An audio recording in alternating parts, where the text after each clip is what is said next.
Hello everyone, welcome back to my channel. Hope everything is good. In this video we're going to focus on the mental health of athletes, but as I'm in the UK, more specifically Premier League footballers.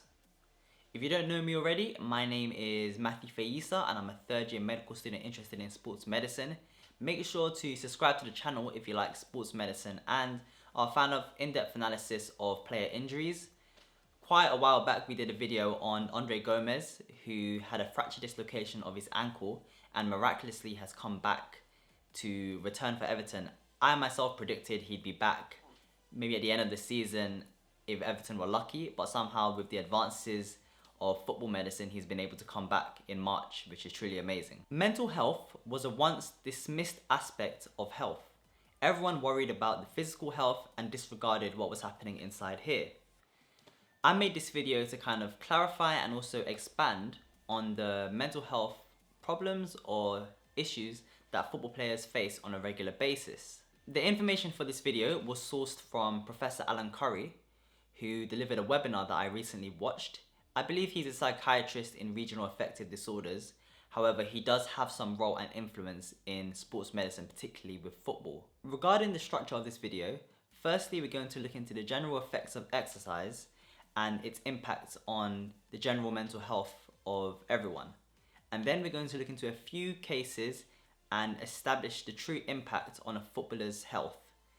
In this, we're going to look particularly into the body image, the effects from the media, and also the devastating effect injury can have on a player. Exercise typically has three main benefits. The first benefit we're going to look into is the psychological impact it has on your self-esteem and your self-worth. Exercise in many cases has given structure to a person's life, given them a goal, and also works to relieve stress, which is really important as stress can be an indicator of certain disorders such as depression, for example. When we exercise, there's a release of a hormone called endorphins. Endorphins are peptides naturally released by the body when we are in stressful moments. Therefore, increasing your exercise and being active regularly can increase the amount of endorphins but also lead to a euphoric effect. The second benefit revolves around unity. For conditions such as depression, there is a sense of loneliness and the person feels that no one's got their back or they cannot go to anyone for help. However, when you play sports such as football and basketball, which I'm very familiar with, there is a team environment and you feel part of a team. Therefore, you feel like you're unified in the sense that you all have the common goal and you're not alone. As a result, this is an example where exercise can act as a protective factor for conditions such as depression, which is also prevalent nowadays. Quite surprisingly, exercise has not been prescribed by doctors as an official form of medication. I've heard firsthand that doctors would prescribe exercise if it was in the BNF. The BNF is a prescription book that doctors and medical students may use to look up medication. But as exercise is not in it, they may resort to more drastic forms of medication in the form of pills or injections. In my 3 years of medical school so far, the only instance where I can say exercise was formally prescribed was regarding back pain. With this pain, it's characterized by a dull aching pain in your lower back. This typically is resolved by just regular exercise and strengthening the postural muscles in your body. I made a video on this recently, so go check it out. It's on lower back pain and I helped to try and break down the science behind it and what you can do to kind of reduce the impact of any lower back pain you have and ultimately prevent it. If you want more information on that, click in the top right corner on the I button. I'll link it there. Also go into the description where it will be, or just go on my channel and it should be there. It's one of the most recent ones. The question is, however, if exercise is so helpful and football players and other athletes in the world have an abundance of it, why are they at risk or greater risk of having mental health disorders? Compared to the general public, the world's most elite athletes are subject to more pressures which lead them to have an increased risk of mental health disorders and issues. This is kind of characterized by stats which show there's an increased prevalence of depression, eating disorders, ADHD, and general anxiety amongst players.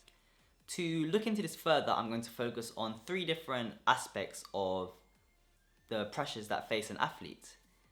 These involve compulsivity, body image, and the impact from the media, which is probably the most important factor. Compulsivity is a term used to describe the persistent act or decision which delivers no real reward or pleasure.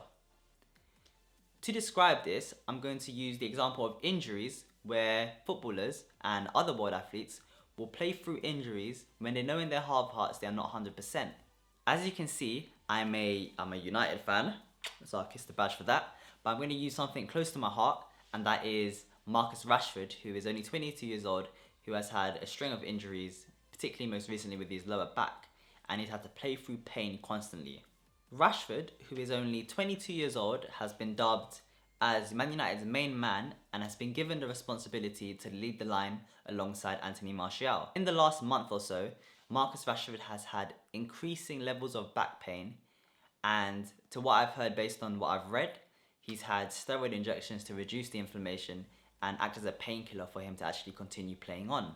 So if I'm not mistaken, he's played through the injury for quite a couple games, I think 2 or 3 if I'm too exact, before versing Wolves, where the pain was too much and he had to be taken off the field. I'm going to put an image in one of the corners to help describe the anatomy of the injury. However, for this, I'm going to focus on the impact on him as a player and what other players may experience. There's no doubt in my mind that Rashford would have been in a lot of pain and distress playing with this injury when he should have been out healing and resting. As a result of this, that single fracture, which is quite serious, transitioned into a double fracture. And I'm going to show the images of the two to kind of help explain what happened.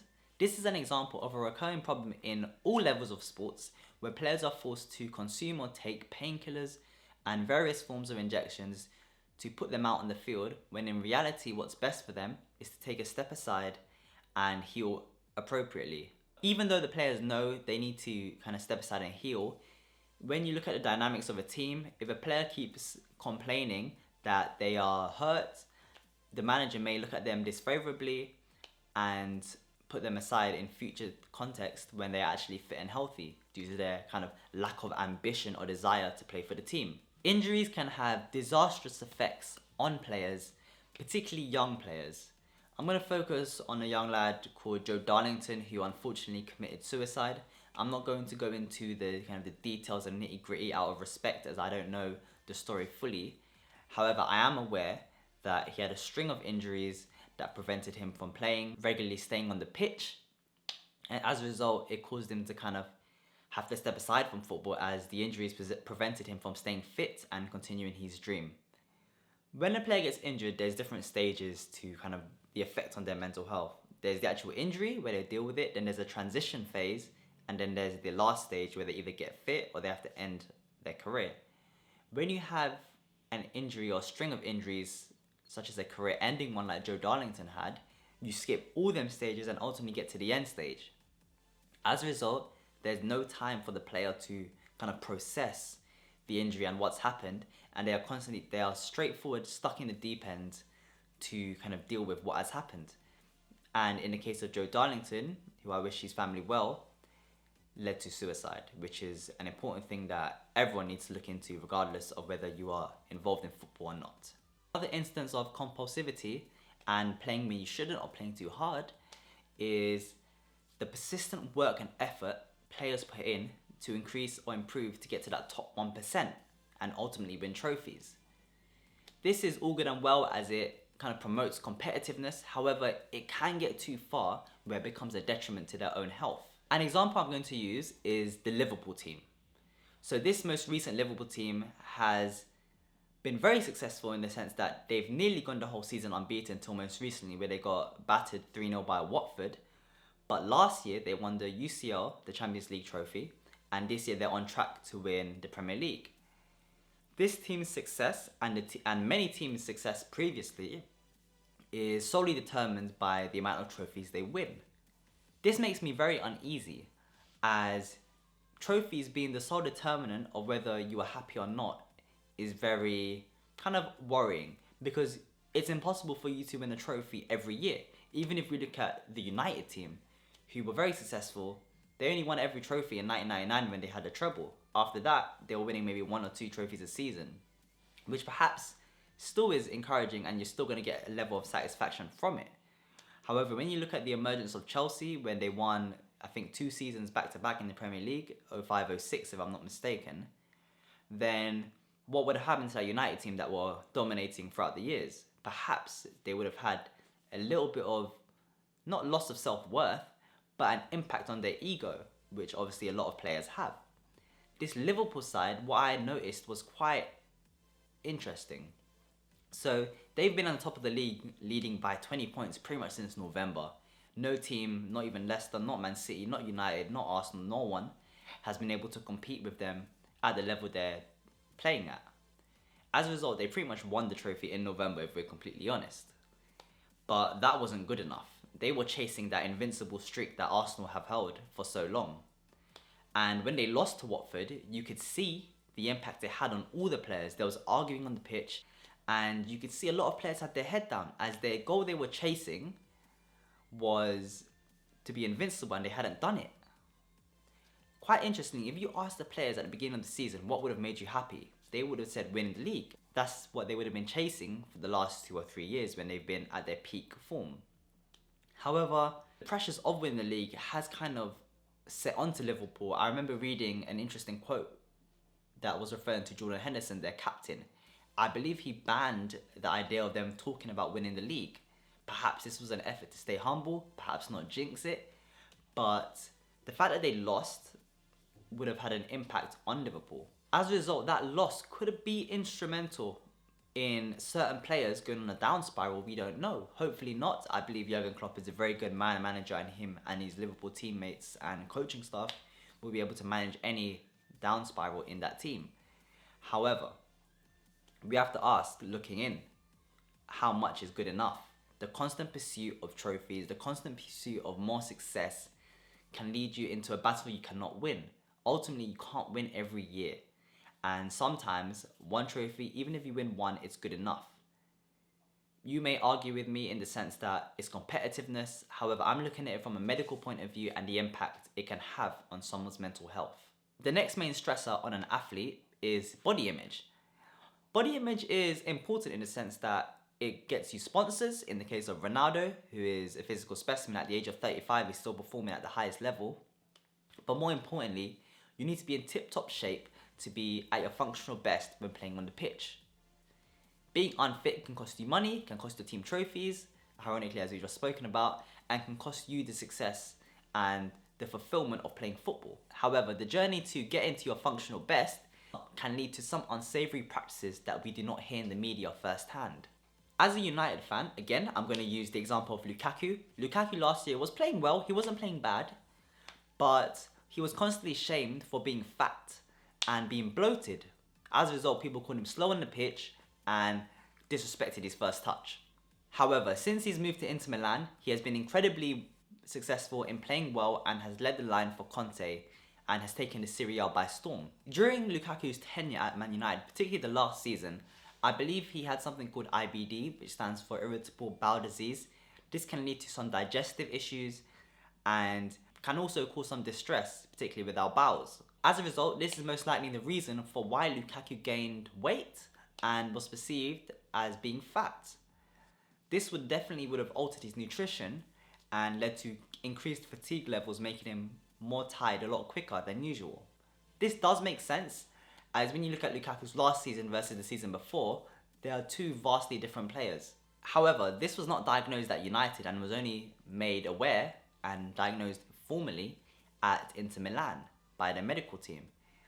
They put him on the correct nutritional diet and kind of sorted out the issue and helped cure him. As a result, if you look at him now, he has become more athletic, slimmed down, and is playing with more joy. At United, it did seem like he was playing with a lot of, not aggression, but frustration, I think is the word. And you could see that it was having a toll on him, the fact that he couldn't play to his ability well, and the impact of Ole Solskjaer coming in and telling him he's not fit enough to play as a starting number 9, and as a result resulted him to play on the wing, which in my opinion didn't make sense, as Lukaku is a target man and we have other players like Rashford and Martial, as we previously mentioned, who are fast pacey wingers. With Lukaku's instance, it did seem like a weight had been lifted off his shoulders when he moved to Inter Milan. Perhaps this is due to kind of a reduced media pressure on him, as in Britain, every player is scrutinised regardless of who you play for, and perhaps for stupid reasons, which we are going to look into later in this video. But in some unfortunate situations, I haven't heard of a player that has been suffering from it, but I've seen patients myself when I'm on placement, which have body dysmorphia issues where they might think they're bigger than they actually are, and lead to stuff where they purge, which means they forceful vomit, or they starve themselves to achieve their ideal perceived figure. This could happen with players who are in search of sponsorship deals. They want to look cut, they want to look lean, and if they feel they're not lean enough or they're not fit enough, they might resort to these methods to help lose that extra bit of weight. This is truly detrimental to their functional strength and to their well-being, as I would never advise a player to kind of forcefully vomit to lose weight. There are a lot more appropriate means to achieving that desired figure through training, through nutritional diet.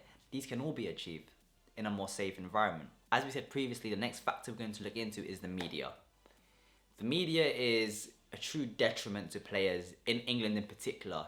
I've seen from a young age the impact on players stemming all the way up to my age now, which I'm 20, and that is just quite unfair, to be honest. I understand that players are in the public eye and they have a responsibility to be role models.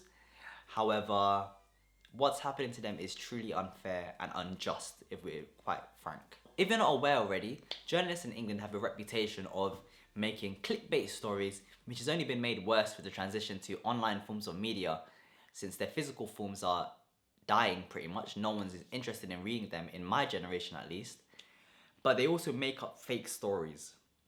And this has had a disastrous effect on players now and players in the past, and will also impact future players. One of the worst instances in British football in most recent history is with Raheem Sterling. Whether you like Sterling or not and approve of what he's done in the past, whether that's his tattoos or his on-the-field actions, for me there's nothing wrong with it. I feel like he's been a good player and a good role model.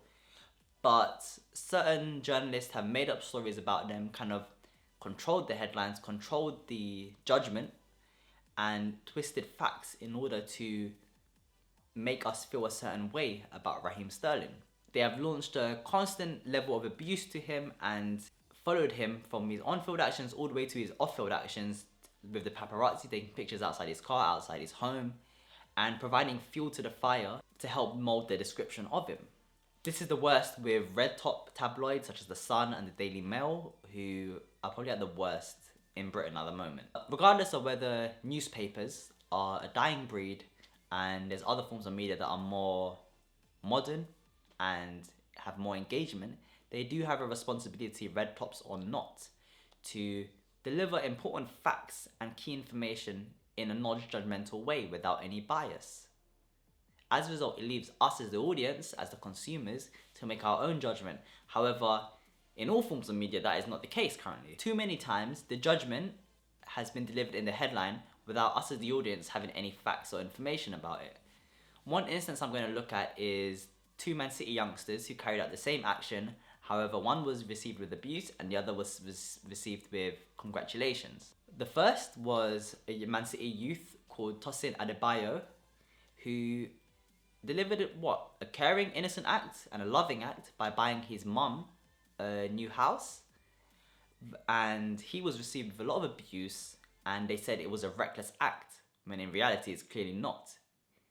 Versus Phil Foden, who's also a Man City youth, but has developed into the first team in most recent years, who did the same act, bought pretty much an identical house for his mum, and the differences in the headlines were quite vast. In Phil Foden's headline, it was said he was completing an adorable act. I'm going to link it here, the two different headlines, so you can kind of see the difference in tone, and that they're kind of selectively choosing the headlines that they deliver and supporting one player over another. The worst case, however, happened in 2004, perhaps when the paparazzi was at its worst, with Britain's probably one of the most greatest players we've had, David Beckham. David Beckham was involved in a scandal where I believe the media were trying to say he cheated on his wife. And despite Beckham not giving any statements on the matter and kind of keep it under wraps and within his own camp, as he should do, the media went above and beyond, head over heels, to try and find a story or even make up a story. Sky, who we see as one of the reputable sources in football at least, with countless shows they have, paid his personal assistant $150,000 to try and add to the story to provide more grounds to the accusation. This, to me, is truly disgraceful, as I get David Beckham was a world star and people want to know what he's doing and what's happening in his life, but I believe football media should just stick to what happens on the field, whether you agree with me or not. That is a point we can discuss in the comments. Feel free to comment down below. But I believe they should stick to what happens on the pitch, and if they want to criticize a player for what's happening on the pitch, that's cool with me. But when it goes off the field, when it goes to their personal family matters, for me that's off limits. I feel the fact that they went head over heels and paid his personal assistant that much money just to try and embarrass him is, quite frankly, a good example of what the British media is. The media in Britain, at least, is not your friend. They're trying to embarrass you. They're trying to kind of capitalize off your unfortunate events or circumstances and basically put you in a negative light, as ultimately people love to see other people fail. This can be disastrous for football players who just want to focus on their careers and not the gossip behind kind of the media and all these reality TV shows. But ultimately, journalists can affect footballers by making up stories. So I do urge journalists to kind of be respectful with what they're saying and try and give an unjudgmental, unbiased view. Some other aspects and kind of risk factors for footballers with mental health we haven't covered are transfers, which are a big thing. Quite often players may be sent to other countries, other teams, when they do not wish to. Their impact on their families, in terms of when a player is playing regularly, they're going to be away from their family, versus when they come back from retirement, sometimes their home is not fully adjusted. So these two factors, if you want me, I can cover this later in a future video. But apart from that, this will be the end of the video. I hope this was of value and you learned a little bit about mental health and the importance of it in football, for example. And please, if you do, like the video, share it with your friends, comment down below kind of the examples you've seen in football and perhaps other sports. I'm open to them. And most importantly, subscribe to the channel so you don't miss out on any videos in the future. Apart from that, thank you for watching. And even though footballers may not seem it, please remember they are humans just like me and you. I was melanin, coarse hair, coarse my skin, soy sauce, I'm boisterous. I bun with your babes and feed the oysters. Oysters man think that they're hot like raw mustard. More time is sweeter than sponge cakes and birds custard. Fix your posture. I must have been 16, another cue buster. In co-op there had taught me about the custer. Wasting time instead of grinding harder than you can, you muster. Bye bye the rules of stacking notes and making bands of sorts of. I think there's some